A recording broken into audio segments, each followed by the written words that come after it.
और इस बीच एक बड़ी खबर आपको बता दें, झांसी मेडिकल कॉलेज में आग के मामले में सियासत हो रही है लगातार। अब देखिए जो पॉलिटिकल रिएक्शंस हैं वो सामने आ रहे हैं। अखिलेश यादव ने यूपी सरकार पर निशाना साधा है। सीएम के सब ठीक होने के जो झूठे दावे हैं वो अब सामने आ रहे हैं। अखिलेश यादव ने कहा है मुख्यमंत्री चुनाव प्रचार छोड़कर चिकित्सा बदहाली पर ध्यान दें। अखिलेश ने कहा है उम्मीद है चुनावी राजनीति करने वाले सच्ची जांच करवाएंगे। मृतकों के परिवार को 1-1 करोड़ रुपए दे सरकार, अखिलेश यादव ने मांग की है। साथ ही जमकर निशाना भी साधा है। कहा है कि मुख्यमंत्री योगी जो कि इस वक्त चुनाव प्रचार में व्यस्त है वो छोड़कर चिकित्सा बदहाली पर ध्यान देना चाहिए उनको, और उम्मीद है कि चुनावी राजनीति करने वाले सच्ची जांच करवाएंगे, क्योंकि एक बार फिर से स्वास्थ्य व्यवस्था पर सवाल करती हुई ये बड़ी घटना उत्तर प्रदेश के झांसी मेडिकल कॉलेज से सामने आई। अब तक की जो जानकारी मिली है उसके अनुसार शॉर्ट सर्किट की वजह से आग लगी, 10 नवजात शिशुओं की मौत हो गई, कई झुलस गए हैं और 40% से ज्यादा जिन बच्चों को चोट आई है वो झुलसे हैं। उनका इलाज करना बहुत बड़ी समस्या बना हुआ है। इस बीच सियासी प्रतिक्रियाएं अब सामने आने लगी हैं। और ज्यादा जानकारी के साथ संवाददाता अंबुज पांडे हमारे साथ जुड़े हुए हैं झांसी से। अंबुज, क्या जानकारी है, क्योंकि सीएम को रिपोर्ट भी सौंपनी है, जो भी दोषी होगा बख्शा नहीं जाएगा, सरकार ने कह दिया है। लेकिन एक बहुत बड़ी घटना सामने आई जिससे इस वक्त पूरा देश इसको देख रहा है और यही चाहता है कि न्याय मिलना चाहिए। अंबुज। बिल्कुल जी, आप सही कह रही हैं कि 12 घंटे में रिपोर्ट सौंपनी है। रिपोर्ट तो बाद में बनाई जाएगी, लेकिन यहाँ पर जहाँ हम घटना स्थल पे मौजूद हैं, यहाँ पर जो यहाँ की एक चीज़ है वो खुद अपने आप में चीख कर ये बयां कर रही है कि किस तरीके की लापरवाही देखी गई। यहाँ पर अग्निशामक जो सिलेंडर होते हैं उनको हमने आकर के देखा और हम देख सकते हैं कि किस तरीके से वो एक्सपायरी डेट के सिलेंडर यहाँ पर दिखाई दे रहे हैं। आप यहाँ पर देख सकते हैं कि 2020 में ये सिलेंडर एक्सपायर हो चुका है। 25/7/2019 को इसकी रीफिल्ड थी और नेक्स्ट ड्यू डेट इसकी 2020 थी।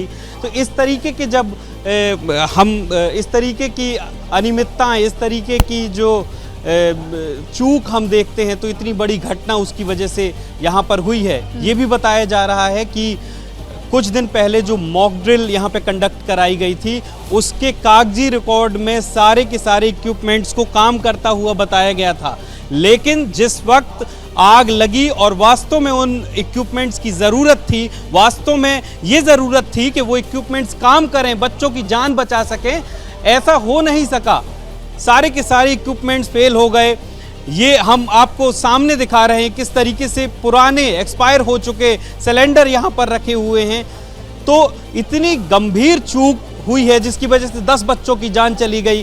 कई पेरेंट्स यहाँ पर बैठे हैं, माएँ रो रही हैं बच्चों की, उनके बच्चे मिल नहीं रहे हैं। एक पिता से हमने बात की, वो ये कह रहा है कि उसके हाथ जल गए कई बच्चों को बचाते बचाते, लेकिन उसका खुद का बच्चा उसे नहीं मिला। तो आप समझ सकती हैं जिया कि किस तरीके की चूक हुई है।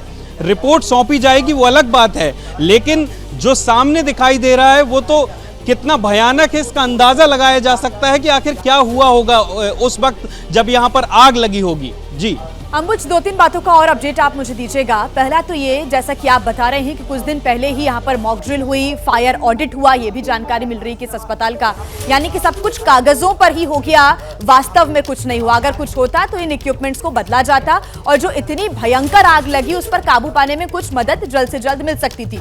दूसरा, जो बच्चे अभी भी अस्पताल में भर्ती हैं, डॉक्टर्स का कहना है कि कुछ बच्चे 40% से ज्यादा जले हुए हैं, उनका इलाज बड़ी चुनौती। क्या स्थिति है उनकी, क्या जानकारी मिल पा रही है अंबुज?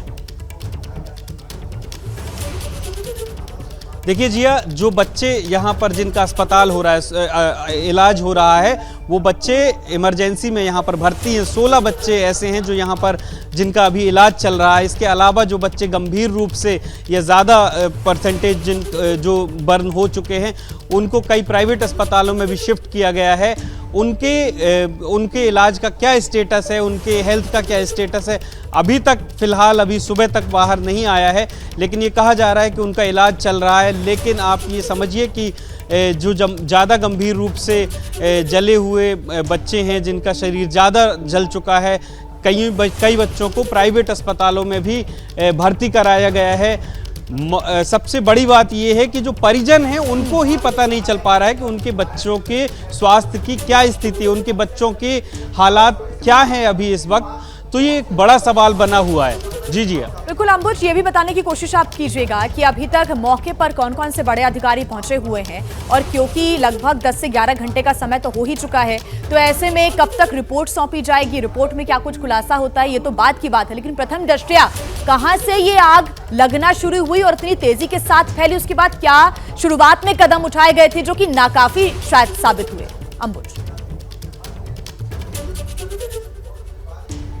देखिए, यहाँ पर पुलिस के तमाम बड़े अधिकारी, प्रशासन के तमाम बड़े अधिकारी कल से ही पहुंचे हुए, इस घटना के बाद से ही, रात से ही लगातार पहुंचे हुए हैं। प्रदेश के उप मुख्यमंत्री यहाँ पर पहुंचे, और जहाँ तक आप बात कर रही हैं कि जिस वक्त ये घटना हुई किस तरीके का एक्शन लिया गया, तो यहाँ पर भी एक बहुत बड़ी चूक है जिया कि ये बताया जा रहा है कि यहाँ बहुत बड़ा स्टाफ नहीं था जो अंदर था।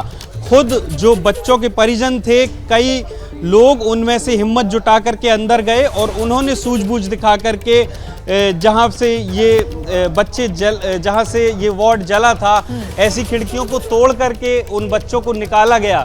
तो ऐसा यहाँ पर परिजनों की मदद से ही इनको निकाला गया। बहुत बड़ा स्टाफ भी यहाँ पर नहीं था, जो लोग यहाँ पर तैनात थे, कोई सीनियर डॉक्टर भी नहीं था जो समझ सके।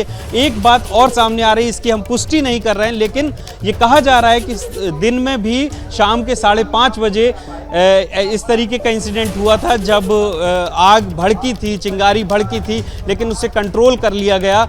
लेकिन ये भी कहा जा रहा है कि जब रात को ये घटना दोबारा हुई, चिंगारी भड़की और आग ने बड़ा रूप ले लिया, तब वहाँ पर कोई सीनियर व्यक्ति मौजूद नहीं था जो उन इक्विपमेंट्स को समझ सके, जो वहाँ पर स्थिति को कंट्रोल कर सके। तो उसकी वजह से एक बड़ा हादसा हुआ। और जहाँ तक आपने कहा कि उस समय क्या स्थिति हुई थी, मैंने बताया कि यहाँ पे परिजन, बच्चों के परिजन, और यहाँ पर मैंने बताया कि हमने बात भी की थी एक पिता से, उसने कहा कि उसके हाथ जल गए बच्चों को बचाते बचाते, और अब वो अपने बच्चे की तलाश कर रहा है। तो आप उस वक्त क्या मंजर रहा होगा, आप बिल्कुल समझ सकती हैं। जिया, भयावह मंजर रहा होगा, और यही बात लगातार सामने आ रही है कि स्टाफ की जो संख्या थी वो कम थी, ज्यादा लोग वहां पर मौजूद नहीं थे, खासतौर से वार्ड बॉयज वहां पर मौजूद नहीं थे। और ये बड़ी जानकारी आपने दी है अंबुज कि जो इक्विपमेंट्स वहां पर मौजूद थे, जो फायर एक्सटिंग्विशर के जो बॉटल्स वहां पर रखी हुई थी, वो भी एक्सपायरी डेट की थी। कई सारे सवाल हैं, रिपोर्ट सामने आएगी तो कई और खुलासे होंगे। इस बड़ी खबर पर नजर हमारी बनी रहेगी। फिलहाल धन्यवाद आपका अंबुज तमाम जानकारी के लिए।